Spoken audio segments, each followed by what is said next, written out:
sign when it's ready. Okay. Mirëmëngjes. Për gjithë që jeni këtu në faqen time, në rrugë Gjushiti. Siç po shihni jam krejtësisht të zgjuar, kjo për shkak që kemi qenë të zgjuar gjithë natës. Pas orës 1 mes natë kanë filluar bombardimet ruse në qytetin ukrainas Kiev, ku dikur rreth mbi 20 raketa balistike kanë gojitur saqe të ndryshme civile. Ne para 1 ore e kemi marrë të drejtën për dalur në teren. Siç po shihni jemi veshur sipas protokollit civil, të metën e kam me vete. Jemi në një lokacion tjetër ku jam një vini disa kolegë të gazetës të cilën jemi duke mbuluar të ngjarjet e luftës në Ukrainë. Dhe desha të paraqiten të shoh të obitur gjithë juve me cilët kam komentuar gjatë natës së mbrëmshme në Facebook se kam komentuar për shkak që nuk kam mundur të flej duke qenë se kemi pasur bombardime. Deri më tash kemi informacione që ka numër të madh viktimave, nuk e dim saktësisht sa. Ka numër të madh njerëz që janë penduar. Ajo që është shumë e rëndësishme me ditë është që në Ukrainë tash kemi një situatë ku numri i njerëzve të vdekur, pra njerëzve civil të harmatosur, është më i madh se numri i ushtarëve të cilët luftojnë në vijën e parë të frontit. Gjatë 3 javëve të fundit kanë qenë në vija të ndryshme të frontit të luftës, ato nuk quhen më vija të frontit, quhen zona të vrasjes apo zona të vdekjes, nëse i përkthejmë korrekt në gjuhën shqipe, sepse nuk ka në terenin e vijës së frontit, vijës së luftës ukrainase për të shtruar territoret e pushtuara nga agresori rus, nuk ka më vijë fronti klasike ku ushtari me ushtarin takohet. Është vijë e vdekjes duke qenë se forcat ushtarake të agresionit rus në Ukrainë janë duke përdorur teknologjinë moderne të dronëve. Një ashtu forcat shtetërore ushtarake të Ukrainës që duke vdjekur të çlirojnë territorin e pushtuar nga agresori rus, edhe ata janë duke përdorur teknologjinë moderne të armatimit të dronëve. Prandaj ushtari me ushtarin nuk takohet më. Rrjedhimisht sipas ushtarakëve në teren, konkluzioni është që nuk ka vijë të frontit, ka zonë të vrasjes ose zonë të vdekjes. Zona e vdekjes në kuptimin e asaj që ti mund të vdesësh nëse futet nëse qarkullon një teren të caktuar ku dihet dhe është e konfirmuar se dronet e armikut mund të lëndrojnë dhe të fluturojnë, edhe eventualisht kuptohet. Tani teknologjia që ka arritur të përparojë deri në atë nivel që ka përparuar, e kujtoj vitet e para të fillimit të luftës plot të invazionit rus në Ukrainë nga viti 2022, dronët nuk kanë mundur të fluturojnë më larg se 5 km distancë, nuk kanë mundur gjithashtu të fluturojnë më shpejt se 10 deri në 20 km shpejtësi. Për dalim nga viti 2022 tash në vitin 2026, dronët jo që lëndrojnë e udhtojnë më shumë se 50 km distancë, por gjithashtu kanë arritur teknologjia që po përparoj edhe shpejtësinë e udhtimit. Pra, përderisa në vitin 2023 me këtë makinë që po shihni, makina ime legjendare, Land Rover Discovery 4,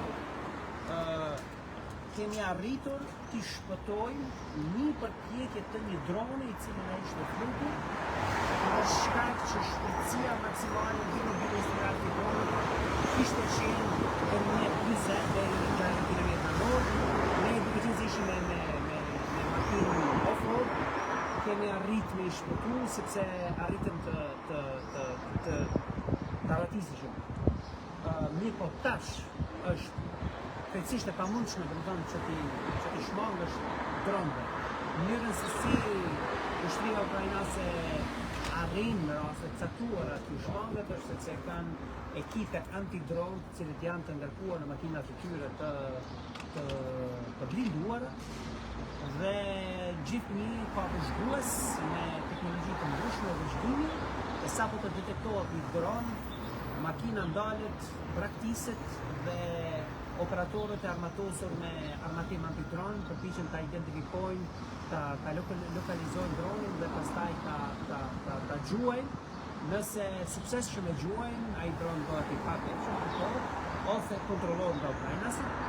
Por nëse kështojnë dhe droni arrin të lokalizojë ose veturën ose individët, gjasa të shpëtimit janë njerëzisht e vogël. Gjatë 2 ditëve që isha deri në privilegjin e besimit që të isha dëshmitari asaj se si po operoheshin dronët ukrainas, ajo që ka ishte interesant ishte në dy zona të vrasjes të ndara, ku shtatë ukrainas ishin të bunkerizuar në bunker të nëndeshëm. Vrasja e forcave të armikut me forcat kombëtare të Ukrainës ishte në zonën e Sumit, ishte 161 vrasje të forcave të armikut, me diku rreth 43 lëndime të forcave kombëtare. Në zonën e Harkivit ku isha, vrasja ishte paktën në këto 2 ditë që unë isha dëshmitar dhe që i shikonim zhvillimet. Vrasja ishte në forcave të armikut 250 në atë ditë, ndërkohë që diku rreth 78-79 lëndime të forcave kombëtare. Dua t'ju tregoj pajisje si në të kupon, ju në keni parasysh, se mbas edhe jeni kurioz, që të dini, derisa vinë kolegët ta. Kemi rrobe të cilat kuptohet në rast se ngecemi diku në vijë të frontit ose në vijë të vrasjes ku ne mund të jemi duke u strehuar, po gjithashtu kemi një kanashe për plot naftë, linë parë, antiplomb rezervë, helmet rezervë atje, edhe nëse po shihni këtë gjë këtu, kjo është sateliti Starlink, në rast se të gjitha mjetet e komunikimit do priten, ne përdorim formën tonë autonome të komunikimit me Starlink.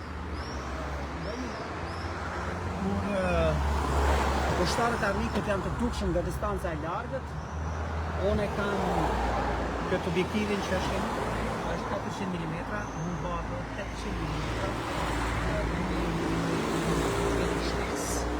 dhe këto janë pajisjet e mia të punës, makina është pajisja ime e punës, për gjithë juve që jeni të interesuar që të ndihmoni në kauzën time për ta bërë këtë makinë raport në Muzeun Kombëtar të Kosovës bashkë me gjitha pajisjet e mia mbrojtëse dhe mjetet teknologjike të dokumentimit të terrenit të luftës. Po shtoj linkun e crowdfunding ku ju mund të kontriboni me shumë sa do modeste. Qëllimi është në arrit në minimumin e 50.000 funkave. 50.000 funka janë mjete financiare me të cilat unë mund të blej një makinë tjetër, mund të blej një aparat tjetër fotografik dhe lente të tjera dhe një laptop. Po gjithashtu edhe antiplomb edhe helmet që të vazhdoj punën time. Gjithashtu një pjesë të pareve do t'i përdorim edhe për fillimin e mentorimit dhe trajnimit të paktën 4 gazetarëve shqiptar të cilët janë para diplomimit. Ndërkohë që sot bëhet numri i duhur i fondeve, unë do të vazhdoj automjetin me gjitha pajisjet përcjellëse tek Muzeu Kombëtar i Kosovës me një katalog të historikut të rutineve të tij në terrene të ndryshme të luftës, një përveç që ka qenë që nga viti 2023 të tjerë në terrene të luftës të Ukrainës. Me këtë makinë legjendare i kam bërë edhe hulumtimet jashtëzakonisht dhe jetësisht të rëndësishme për Republikën e Kosovës, ku i kemi bërë hulumtimet lidhur me Gabriel Escobarin, i cili pas qetjeve publikimit të gjetjeve tona hulumtuese ai u shkarkua nga detyra, hulumtimet për Richard Grenell, i cili po ashtu pas gjetjeve tona hulumtuese ai humbi certifikatën e sigurisë kombëtare dhe vazhdimisht besueshmërinë për të nominuar për sekretar shtetit në administratën e dytë të presidentit Trump. Gjithashtu me këtë makinë legjendare kemi bërë edhe hulumtimet për Miroslav Lajçakun, i cili pas publikimit të gjetjeve tona hulumtuese përfundoi karriera e tij diplomatike me Bashkimin Evropian. Po ashtu, siç i kujtoni edhe ambasadorin Rode, edhe ai ka qenë subjekti i hulumtimeve tona, dhe pas votimit të gjetjeve tona hulumtuese dhe konfrontimit me ato gjetje të Ministrisë Punëve të Jashtme gjermane, ai gjithashtu u shkarkua.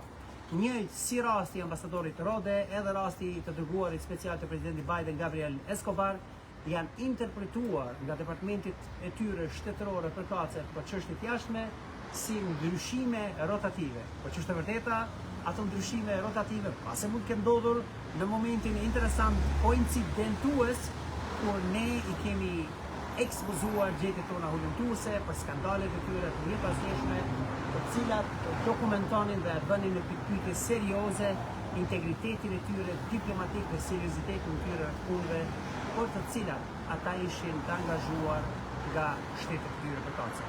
Faleminderit shumë për vëmendjen. Kaq kisha për sot, sepse me sa po duket kolegët e mi kanë filluar televizin nga Bunkeri dhe do të bashkohen mua dhe ne do të vazhdojmë rrugën në pikat ku ne tani më jemi informuar se adresa ku raketat ruse kanë rënë gjatë natës së mbrëmshme deri në mëngjesin e sotëm, ku ende është mëngjes, vetëm se jeta ka filluar në Kiev, edhe unë besoj që do të hartoj një reportazh të shkruar në gjuhën shqipe për kronikën e Barutit. Mirupafshim në raste tjera dhe mos harroni abononi me Kronikat e Barutit, por edhe kontriboni në fondin të cilin e kam nisur si iniciativë për ta siguruar një mjet financiar që të mund t'i blej pajisjet tjera dhe pastaj t'i dorëzoj këto në Muzeun e Kosovës. Mirupafshim.